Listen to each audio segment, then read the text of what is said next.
We are in a discussion now in spiritual warfare, about fighting the enemy, and our key verse, the verse we're going to kind of key off of, is 1 Peter chapter 5, verse 8. 1 Peter chapter 5, verse 8 says, "Be of sober spirit, be on the alert. Your adversary," your husband, no. Your wife, no. Those enemies at work, no. Those people who hurt you, no. Your adversary, the devil, he's the enemy. Prowls around like a roaring lion, seeking someone to devour. He's not looking to devour unbelievers. He has them. They're already in his camp. They're already under his domination. He's looking to devour Christians. And if he can't keep a person from coming to know Christ, he'll keep a Christian from being victorious. He'll give all kinds of trouble in your life. All kinds of things will happen to you because he's out to destroy you. President Kennedy famously had a famous line, had several famous lines. One of his most famous lines was, "Our problems are man-made, therefore they can be solved by man." He's wrong. Categorically wrong. That's why the war on poverty hasn't worked for Lyndon Johnson. It's why the government can never solve the problems in our country. The problem in our country is not man-made. The problem is in the heart of men. Last night I just thought I'd turn on the television. I was watching Billy Graham preach.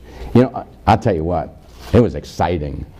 I mean, I remember as a kid and as an adult seeing Billy Graham, and then later seeing him live several times and hearing him preach. And this was a tape of him in 1958.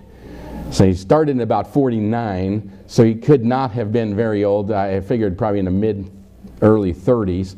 And what a fiery preaching he had. What a command of an understanding of human beings. We live in a world today that does not understand what man is all about, what's going on in our hearts, what's going on in the world. There is only one way to have peace in this world. It is not through some UN. It is not through a strong military. Those things are important things, but they will not bring world peace. By the way, if you're a basketball player, don't make your name World Peace. A basketball player changed his name to World Peace, and then he elbowed a guy and got suspended. I mean, it was vicious what he did, and Artez ought to be kicked out of the league. But you know what the real problem with that man is? And with with all of the world? It's the heart that's wrong. It's the wickedness in the heart. And there is a fundamental misunderstanding about humanity today in our world. There we are. That's good.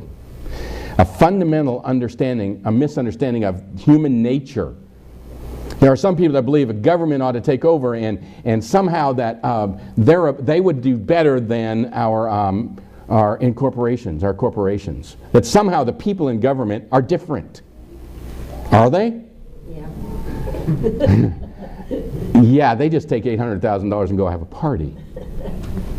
Why? Because people are fundamentally evil in their hearts. They're wicked.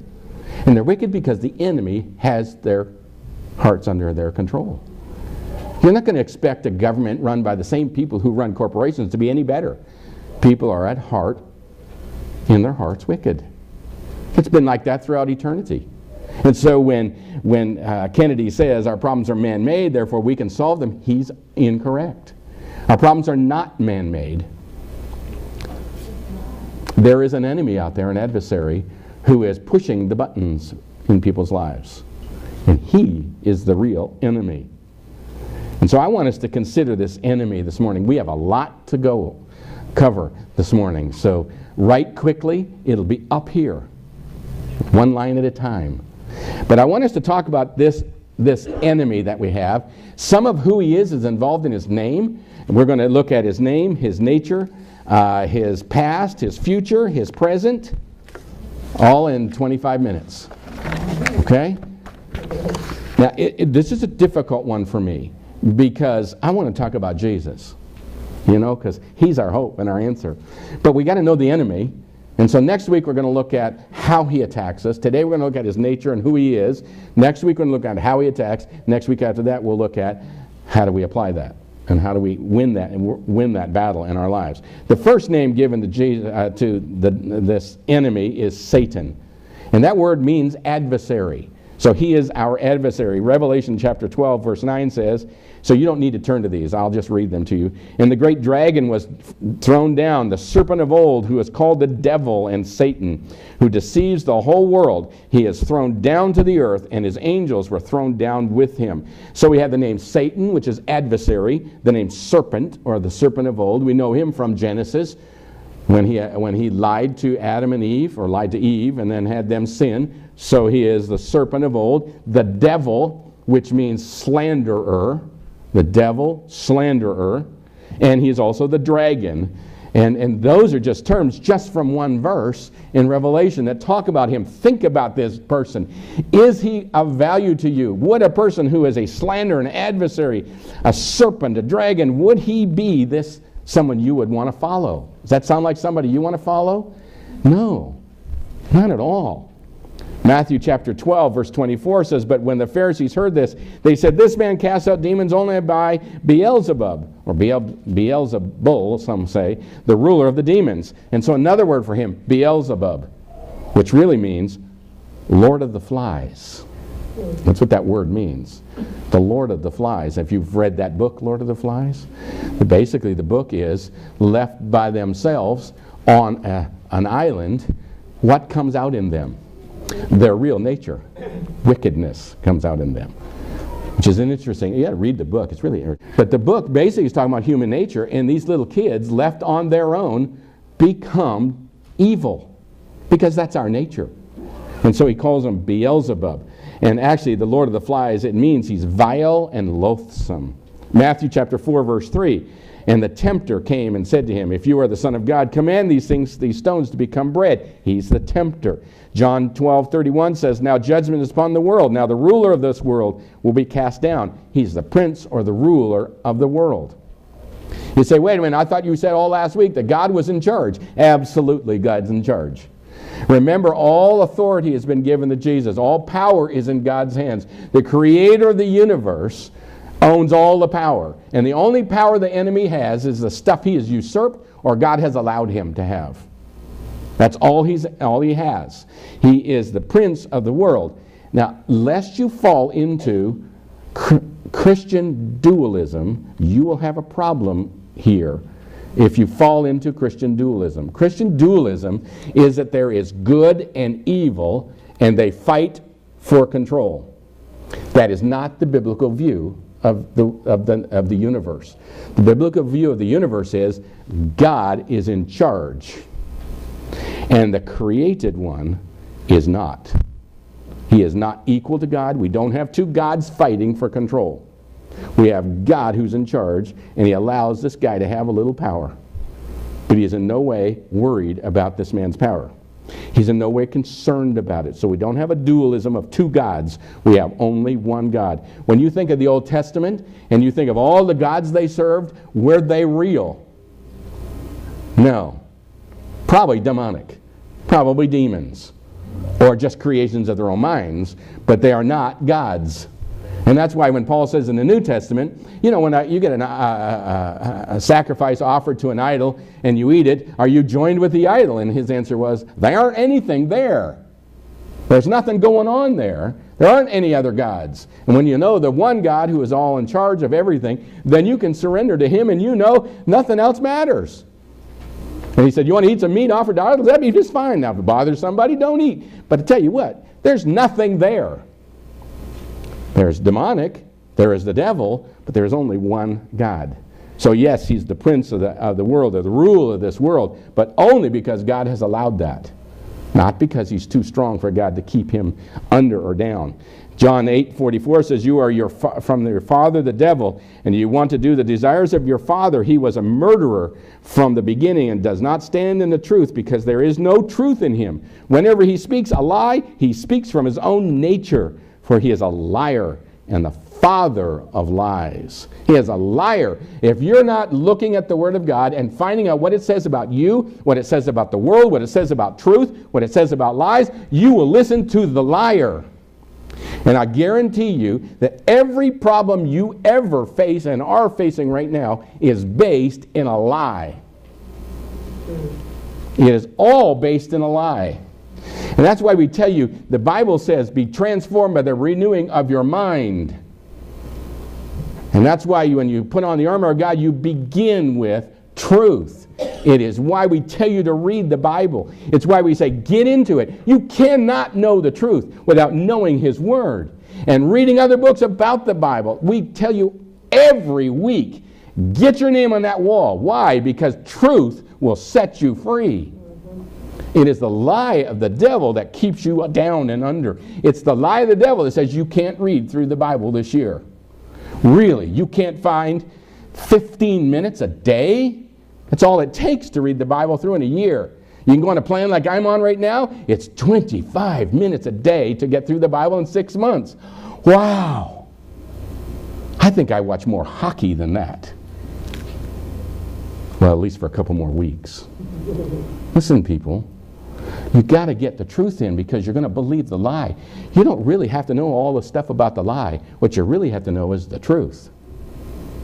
And you can always smell it out and you can see the lie. You can see a lie coming. Well, I don't know what he's talking about, but I know what the truth is. Doesn't matter. I don't understand all that. I don't need to understand all that. I need to know the truth. And that's that he is the father of lies. If the devil is talking to you, he's like, I love Dave Ramsey. Don't you? I love Dave Ramsey. I love to listen to Dave Ramsey.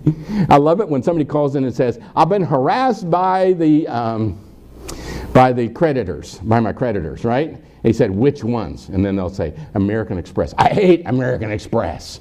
They're a bunch of dinglings and dummies. They don't know anything. That's Dave Ramsey speaking. And he said, how do you know that a bill collector's lying? Because he's talking. How do you know the devil's lying? Because he's talking. And if he says anything to you, you're not good enough. He's lying. If he says to you, you can't do that, he's lying. If he's saying to you, you have no hope, he's lying. If he says, that's the way your mama was, that's the way you are, he's lying. He doesn't tell you the truth, ever. Opens his mouth, speaks, lies. That's what that verse says. Does not stand the truth because there is no truth in him. No truth in him. You believe the lie, you start down the road towards failure. You start down the road being a victim. You can either be a victor or a victim. It's all about truth. It's all about what you believe to be true. And the devil is a liar. Matthew 12:24 says, we already read it, the man casts out demons only by Beelzebub, the ruler of the demons. He is the prince of the demons, or ruler of the demons. 2 Corinthians 4:4 says, in whose case the God of this world has blinded the minds of the unbelieving, so that they might not see the light of the gospel, the glory of Christ, who is the image of God. He is the God of this world, or the God of this age. Those are just some names for the devil. How would you like us to stand up and say a bunch of names about you like this? Liar, slanderer, adversary, vile, tempter, liar. Those are tough things about the enemy. Now remember, it's not your husband, it's not your wife, it's not your neighbor, it's not your ex, it's not your past. They are not the enemy. The enemy is the evil one. You want to win? You want to have world peace? You get to know the Prince of Peace, Jesus. How do you have peace in the world? When Jesus comes to take charge. Amen. How do we transform people's lives? By giving them the Prince of Peace. You have to know the names. What about his nature? Well, let me suggest to you a couple things about his nature that are important for us. He is a person. He is not a force. This is not evil in the sense of evil as some concept. We don't believe in a concept of evil. We don't believe in an idea of evil. We don't believe in the personification of evil, that somehow evil, and we give it a name because we personify it, but it's not really a person. We don't do that. That's not what the Bible teaches. It does not teach that evil is a thing. It doesn't teach that it's the opposite of good necessarily either. It teaches us that it's a person. Now, not person in us, that's a difficult word for us. He's not human. And when we say person, we don't mean he's human. When we say he's person, it means he has personality, he has personhood, he has a persona, as opposed to he doesn't have a body like we do. He is spirit, he is an angel, but he is a person. He has personality to him. So when you have people today, and I'm going to guarantee you that most of the people you work with and know and relatives you have all believe in evil, but they don't believe in a real devil. You mean you believe there is a devil? An actual being? Are you kidding me? Are you that naive? Are you back in the 14th, 13th, 12th, 11th, 10th century? What, are you crazy? Are you superstitious? You say, no, I believe what the Bible says. What does it mean to be a person? Matthew 4:9 says, and he said to him, all these things I give you if you fall down and worship me. He is self-aware. How do we know the difference in something that is a person and something that's not? Is a plant, is a flower. Chris moved some flowers this last couple of weeks. Great big, beautiful rose bush. It was alive. And when he dug it up to move it to a better place, it cried. Right? And it screamed out, don't do this! I will die. Did it? No, it's not self-aware. It has no idea what's happening to it. All it knows is it went into panic mode. All it knew was something's not right, but it didn't know what it was, and it didn't have any idea. It wasn't thinking. It wasn't aware of itself. It wasn't aware that it was being dug up and moved, and he moved it to another spot. He dug another hole, put that in, watered that thing, and lo and behold, it died. But it doesn't know it. It's not self-aware. Now, I walked up to the other day, and all of the little buds were, you know, that's kind of like when you buy your wife some cheap roses, you know, and 3 days later, they do this. That means, oh, honey, you paid $15 for this bunch of roses, huh? Because somebody doesn't know what they're doing. You buy good ones, they last a long time. So, ladies, if they go in a couple of days, he's a cheapskate. But those flowers don't have any awareness. They don't know. You and I know. We look at it and go, you really thought that would live, huh? You thought that thing would live? No. You and I we are aware. We have self-awareness. The devil, he knew. He actually knew the enemy, that the Lord, his enemy, had given to him the right to be in charge of some things. And he actually had the ability to give them to Jesus under him. But Jesus was smart enough to know that was delegated, and you don't have the rule over it. It's kind of like when you go get a loan for a car, and you buy a car and you got a loan. Who owns the car? The bank. And then when you pay it off, they send you a free and clear title, and it now belongs to you. Listen, all the devil has is a limited right to control, not ultimate right. And Jesus knew that. So he had self-awareness. Isaiah 14:13 says, but you said in your heart, I will ascend to heaven, I will raise my throne above the stars of God, and I will sit on the mount of assembly in the recesses of the north. He has self-expression. We're talking about him being a person. He's able to say, I want. He's able to say, I want. I want something. He actually said to the Father, you know what? You created me with a lot of power. And guess what? I'm going to use it against you. Can you imagine what God must have thought? You know what I really think God thought? I think I can use this. I think I can use this. I think I can use his self-awareness, his pride and his arrogance to show my glory. I think I can use him. Guess who's getting used today? The devil. When the devil attacks you and the Lord allows that and you win a victory, guess who gets the glory? God does. God's using the devil even today. Look in the book of Job. The devil comes to God and says, hey, what about this guy Job down there, this guy you think you love so much, a great guy? He wouldn't be such a great guy if he lost everything. He wouldn't serve you. And God said, oh, I think I can use this. I can use this in two ways. I can use that to bring glory to me, and I can make Job's life even better. And so he had all kinds of trouble, all kinds of sores on his body, all kinds of things happening. Loses everything, loses family, loses wife, everything but his life. And in the end, reaches out to God, and God says, where were you when I created everything? I'm God Almighty. You fall under me. And Job says, yes, God, you're the greatest. And God says, now I'm going to bless you even more. And he gave him more than he had from before.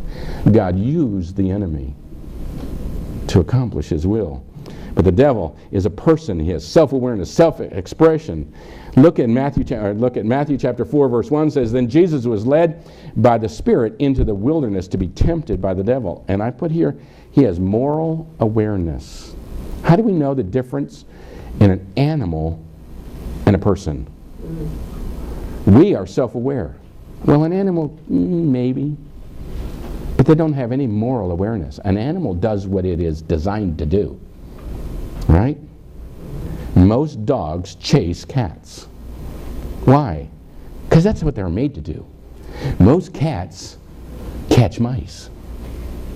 Why? Because they got up in the morning and said, oh, my dear owner has mice in the basement.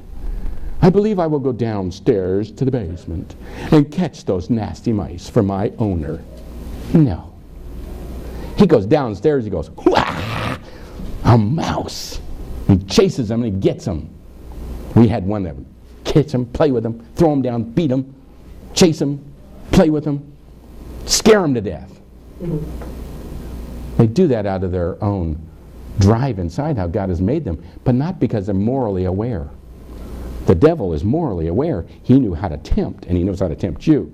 Revelation 20 verse 10 says, and the devil who deceived them was thrown into the lake of fire and brimstone, where the beast and the false prophet are also, and they will be tormented day and night forever and ever. And the word I have is perpetuity. Perpetuity means forever. They will go on forever. You and I have perpetuity. We will go on forever. Now you can't throw something, you can't throw some idea, some concept of evil and have it suffer forever. It has perpetuity, goes on forever, it lives. And then Revelation chapter 12 verse 12 says, for this reason, rejoice, O heavens, and you will dwell in them. Woe to the earth and the sea, because the devil has come down to you, having great wrath, knowing that he has only a short time. This is emotion. He has great wrath. You don't have evil as an idea having emotion attached to it. It has emotion. It is a person. It has persona, personality. The second thing about the devil is he's an angel. So he doesn't have a body like we do. And Ezekiel chapter 28 verses 13 to 14 says, you were in Eden, the garden of God. Every precious stone was your covering. The ruby, the topaz, and the diamond, the beryl, the onyx, the jasper, the lapis lazuli, the turquoise, and the emerald, and the gold, and the workmanship of your settings and sockets was in you. On the day that you were created, they were prepared. You were the anointed cherub, the anointed angel who covers. And I placed you there. You were on the holy mountain of God. You walked in the midst of the stones of fire. This is an angel, anointed cherub of the enemy. He created and became the enemy, but he was created an angel. He has personality. He has a persona about him. He has self-awareness, self-expression, but he's an angel. And he's an angel of the highest order. An angel before God. Let's consider his past. He was created in Isaiah 14:12 through 14. How you have fallen from heaven, O star of the morning, son of the dawn. You have been cut down to the earth, you who have weakened the nations. But you said in your heart, I will descend to heaven. I will ascend to heaven. I will raise my throne above the stars of God, and I will sit on the mount of assembly in the recesses of the north. I will ascend above the heights of the clouds. I will make myself like the Most High. First, he was created Lucifer. And we have heard that name, and I didn't bring it up earlier because I wanted to bring it up here. The word Lucifer really is just from the Latin word noun, meaning light bearer, or from the word, actually, lucem fere, which is lucem is light and fere, bearer. It was the name given to the morning star. So in this verse 12, it says, "How you have fallen from heaven, O star of the morning." In this context, the star of the morning is Lucifer.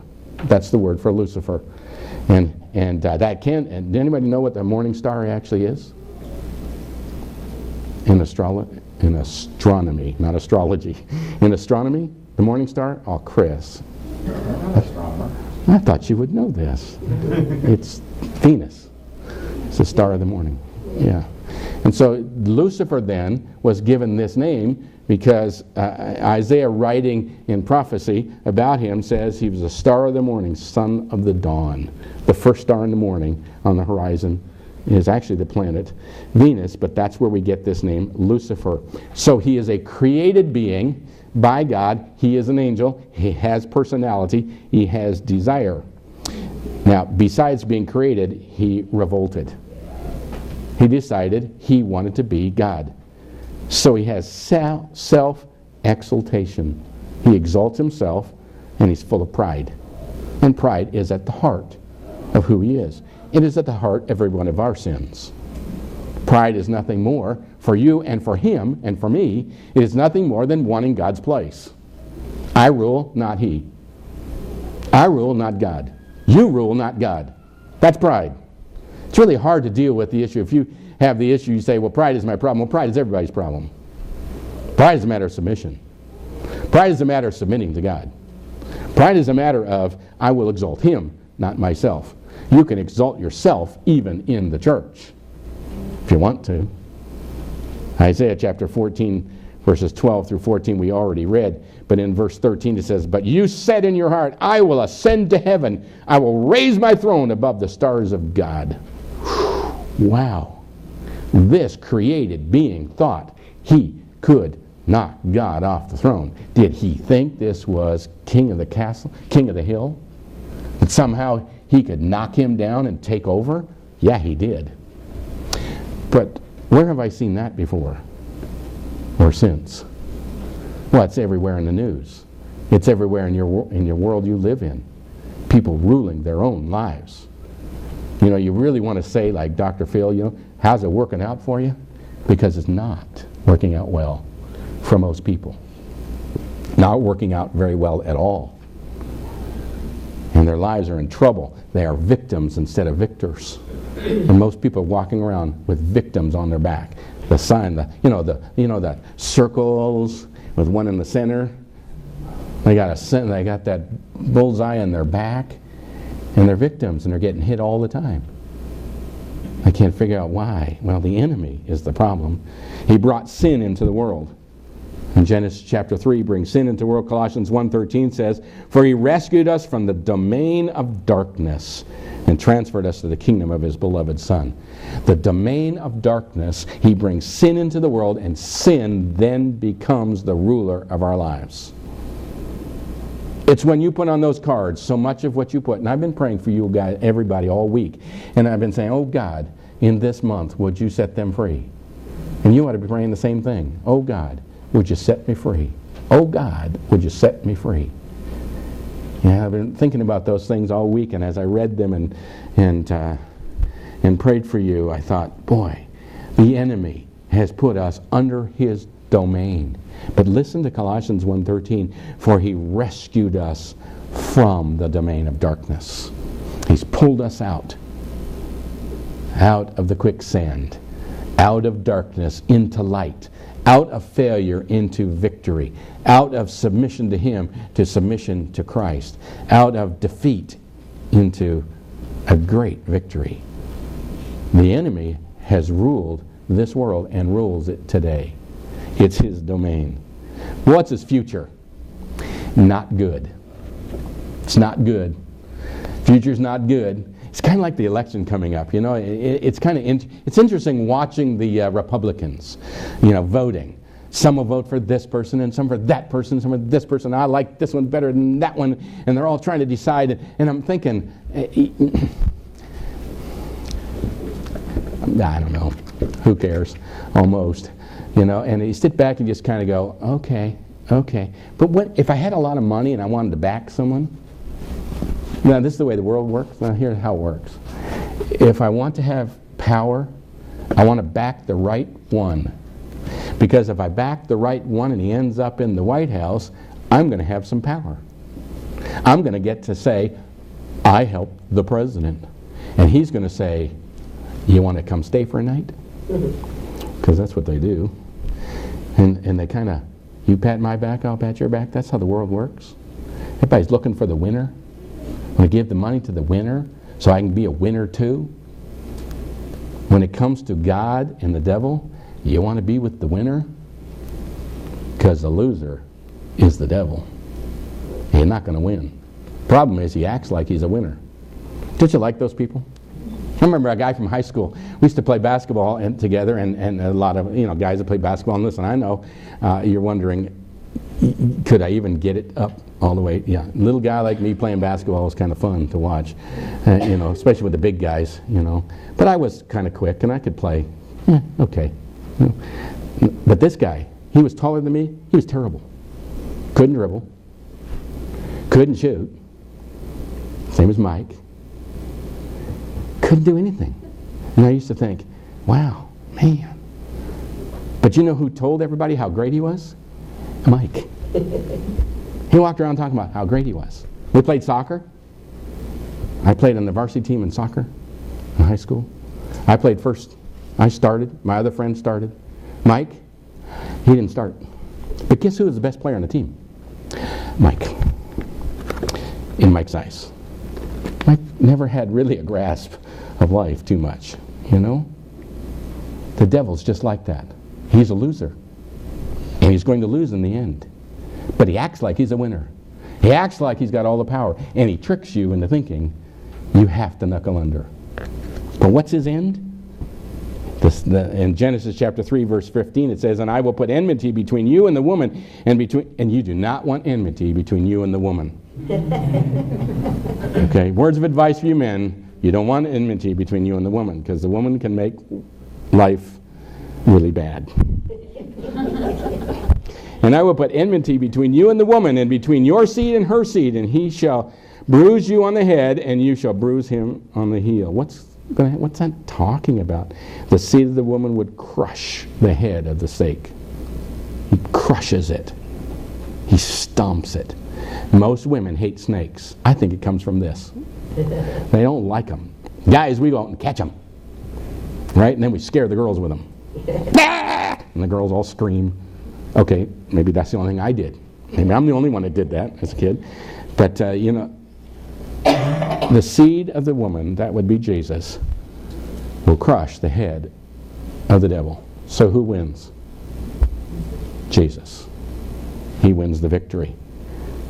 And then in Revelation chapter 12, verse 7, it says, and there was a war in heaven, Michael and his angels waging war with the dragon. The dragon and his angels waged war, and they were not strong enough, and there was no longer a place found for them in heaven. And the great dragon was thrown down, the serpent of old, who is called the devil and Satan, who deceives the whole world. He was thrown down to the earth, and his angels were thrown down with him. Then I heard a loud voice in heaven saying, now the salvation and the power and the kingdom of our God and the authority of his Christ have come.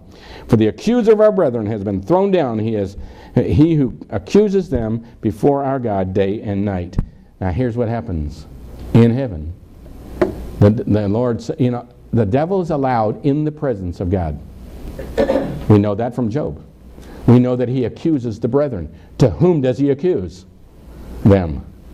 Well, to God. Just like he did Job. To each other and to yourself, to you too. But he accuses us before God. And finally, God has enough of it. It's near the end. And the tribulation's happening. And he says, that's it. Out. And he kicks him out of heaven.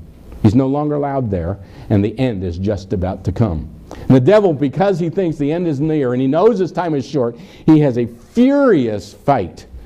And he creates a person to try and bring peace to the world, to establish himself as the ruler, and it fails, and Jesus fights the beast at the Battle of Armageddon. And guess who wins? Well, let me think. The one with all the power and one with a little bit of power. No, the one with all the power wins. And the devil loses. And everyone a part of him loses. He then is cast into the abyss for 1,000 years. And at the end of the millennial reign of Christ, he's allowed to have freedom. He comes out, he deceives the nations again, and then he is defeated by Jesus, and he is cast into the lake of fire, where we read already earlier in Revelation chapter 20. The end is, it's over. It's over. Now, I got a question for you. We're going to close with this, and we'll finish next week.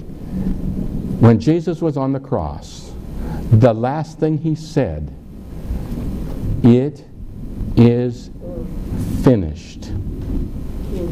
The victory is won. The victory over your trouble. The victory over the thing that bothers you so much. The victory over what you believe is your nature. The thing that bugs your heart so much. The victory has already been won by Jesus on the cross. He defeated the devil. He defeated everything the devil does is already lost. The devil only roars to scare you. And he only has the power you allow.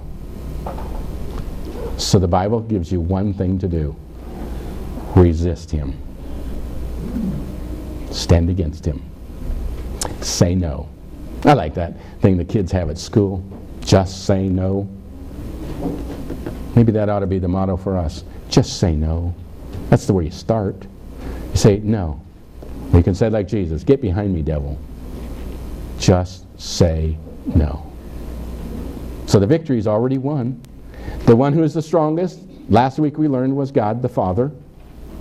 The one who is our enemy is not those people, those events. No, it's the one behind them, the one pushing the buttons. That's our adversary, the evil one. I like Paul called him the evil one often. The evil one. That's our enemy. Now learn to resist him. And this week be praying, "God, I want to be free from this." And God's going to set you free. Okay? Let's bow our heads and pray.